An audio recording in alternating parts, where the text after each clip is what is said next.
There is a book that describes fallen angels, a lost civilization, the origin of giants, the reason for the flood, and the fate of humanity. Most people have never read it, yet its mysteries refuse to disappear. This is the Book of Enoch. There is a what if humanity was never supposed to learn certain things? What if some of the knowledge that built civilization was forbidden? According to the ancient Book of Enoch, the first teachers of mankind were not human. The Book of Enoch tells a story almost forgotten today. 200 beings known as the Watchers descended to Earth, but their greatest crime wasn't coming here. It was what they taught.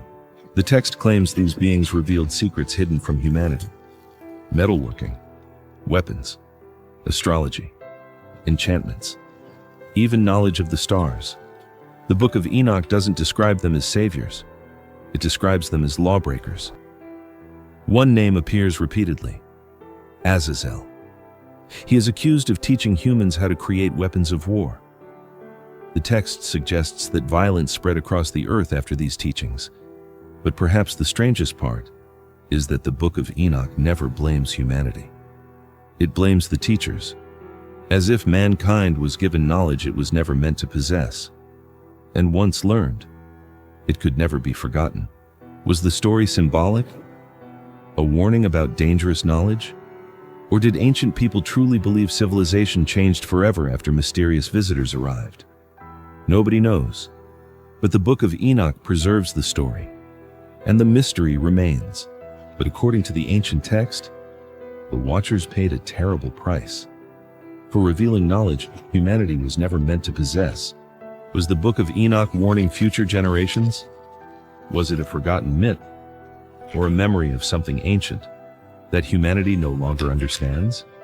The answers may be lost, but the mystery survives, hidden within the pages of a book nearly forgotten by history. According to the Book of Enoch, the most important event in human history did not happen in a city or a kingdom. It happened on a mountain where 200 Watchers made a decision that would change the world forever. The Book of Enoch describes the Watchers as celestial beings. They were meant to observe humanity, not interfere, not rule, and certainly not descend to earth. But something happened. The text says they became fascinated by humanity. They watched people grow. They watched civilizations emerge. And eventually, they desired something forbidden: the daughters of men. Their leader was called Semjaza, and according to the story, he feared the others would abandon the plan. He feared he alone would bear the punishment. So he proposed something extraordinary. They swore an oath together on the summit of Mount Hermon, an agreement that none would turn back, an agreement that bound all 200 Watchers to the same fate. The mountain itself became a symbol of rebellion. According to the Book of Enoch, this moment changed everything, because after the oath, the Watchers descended and began teaching forbidden knowledge to humanity. The consequences would be felt across the entire world. But one mystery remains. Why would celestial beings risk everything? What could be so important that they were willing to defy heaven itself? The Book of Enoch never fully explains their motives, but it does tell us what happened next: the birth of the Nephilim, the giants, and the beginning of a story even stranger than the oath itself. What happened after the Watchers descended to earth? According to the Book of Enoch, their oath on Mount Hermon led to something unimaginable, something that should never have existed: the Nephilim. The Book of Enoch claims the Watchers took human wives, and from those unions came beings unlike anything the world had seen: the Nephilim, neither fully human nor fully divine. But the text says something even stranger. The Nephilim were not merely giants. They consumed everything: the harvests, the animals, the resources of entire regions.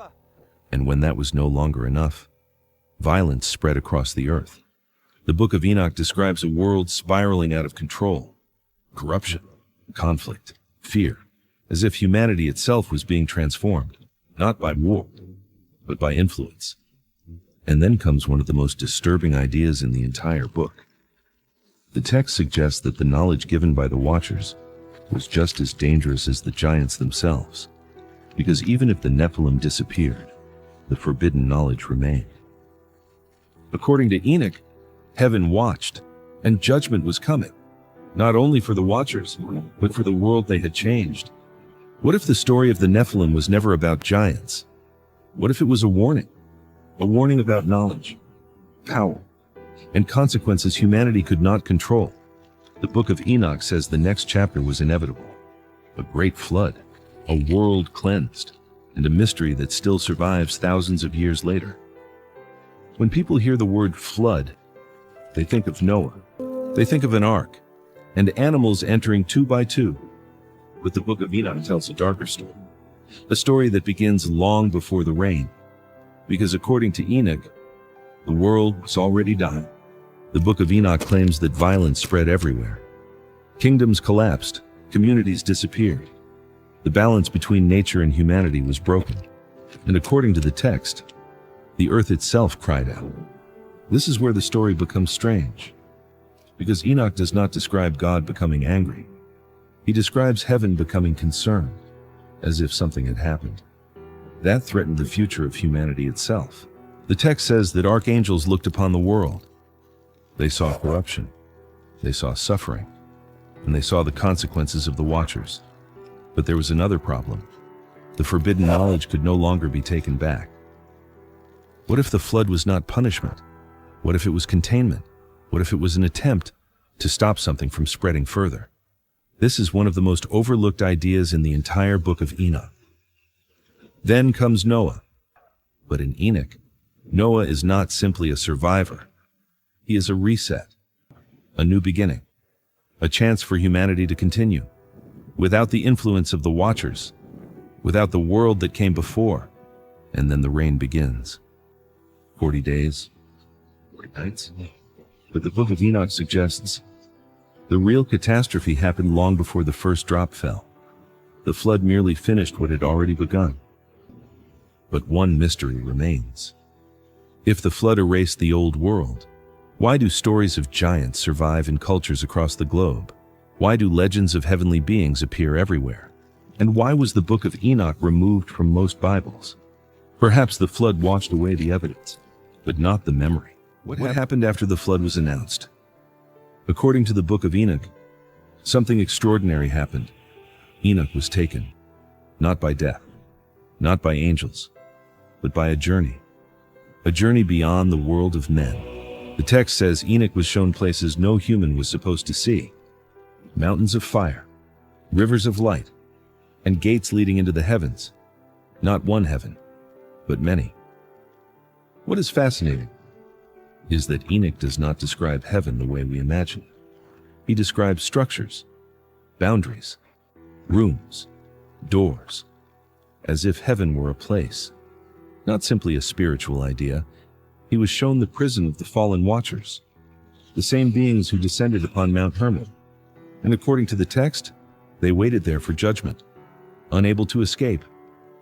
But then Enoch sees something even stranger. He is shown the movement of the stars, the paths of the sun, the cycles of the moon, as if someone wanted him to understand how the universe itself operates. Some researchers believe these chapters are symbolic. Others believe they preserve forgotten astronomy. But regardless of interpretation, they remain unlike anything else found in ancient literature. And then comes perhaps the greatest mystery. Enoch returns. He returns with knowledge, warnings, and visions of the future. But according to the text, he is no longer entirely human. The Book of Enoch leaves us with a question. Did Enoch truly journey beyond the earth? Was it a vision, a metaphor, or the memory of something ancient humanity no longer understands? Nobody knows, but the mystery has survived for thousands of years. What if the future already exists? What if history is not unfolding, but repeating a pattern that was seen thousands of years ago? According to the Book of Enoch, he was shown not only the past, but the future. One of the strangest sections of Enoch is known as the animal apocalypse, but it isn't about animals. It's a coded vision, a symbolic history of humanity. People appear as animals. Nations appear as beasts. And history unfolds like a prophecy. The vision describes kingdoms rising, kingdoms falling, wars, corruption, leaders who gain power and lose it. But the strange part is how familiar it all sounds. Some scholars believe these visions were written after many of these events happened. But others point to details that appear to describe things still in the future. And this is where the mystery begins. The Book of Enoch describes humanity drifting further from wisdom, further from truth, as if every generation repeats the same mistakes, again, and again, and again. But then the vision changes. The darkness reaches its peak, and a final judgment approaches, not only for humanity, but for the powers that influenced humanity. And this is the question Enoch leaves behind. Was he predicting the future, or simply observing human nature? Because if history is repeating itself, the prophecy may never really end. The Book of Enoch does not give us exact dates. It does not tell us when. It only asks a question. How many times can humanity ignore the warnings before the cycle begins again? What if stars were not just stars? What if some of them were prisoners? According to one of the strangest passages in the Book of Enoch, there is a place where stars are punished. During his journey through the heavens, Enoch reaches a region unlike anything he has seen before. It is dark, silent, and filled with imprisoned lights. Enoch asks what these stars are. The answer shocks him. They are not ordinary stars. They are beings who disobeyed divine laws and were sentenced to remain there. The text never explains exactly who they were, but many readers believe they were connected to the Watchers, part of the same rebellion, part of the same mystery. This passage creates a fascinating question. When ancient people looked into the night sky, did they see stars? Or did they believe they were looking at living beings? Ancient intelligence hidden in the heavens. The Book of Enoch repeatedly describes stars behaving like individuals. They follow laws, they obey commands, and those who break the rules are punished. To modern readers, this sounds impossible. But for ancient people, the heavens may have been far more alive than we imagine, and perhaps far more dangerous. Why would the Book of Enoch describe imprisoned stars? Was it symbolism, a forgotten belief, or a piece of ancient knowledge whose meaning has been lost? Nobody knows, but thousands of years later, the mystery still shines above us every night. For thousands of years, the Book of Enoch was known. It was copied, read, discussed, and respected. Then something strange happened. It almost vanished. Many people assumed the Book of Enoch was always forbidden. It wasn't. In fact, some of the earliest followers of Christianity knew it well. They quoted it. They discussed it. They preserved it. So what changed? Why did a book known for centuries gradually disappear from most traditions? The answer is more complicated than conspiracy theories suggest, because nobody gathered in one room and simply decided to erase it. It slowly faded, piece by piece. But there is another mystery. Many ideas inside Enoch survived.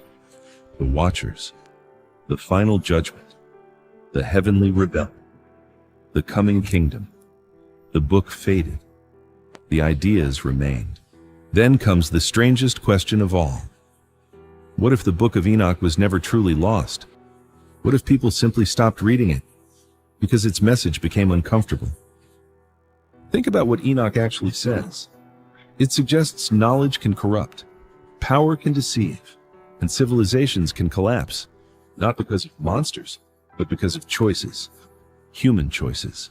Perhaps that is why the book still fascinates people.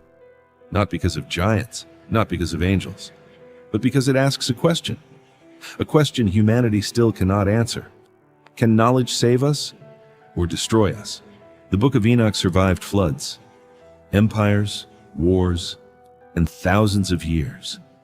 It crossed deserts, passed through forgotten kingdoms, and somehow reached us. not to tell us what happened, but to make us ask why. Why do the same warnings appear throughout history? Why do the same stories return? And why are we still talking about this book after thousands of years? Nobody knows. And perhaps that is the greatest mystery of all. What if maybe the real mystery isn't whether the Book of Enoch is true? Maybe the real mystery is why so many of its warnings still feel familiar today. Forbidden knowledge, corruption, power without wisdom. Thousands of years have passed, yet humanity still struggles with the same questions. And perhaps that's why the Book of Enoch refuses to be forgotten.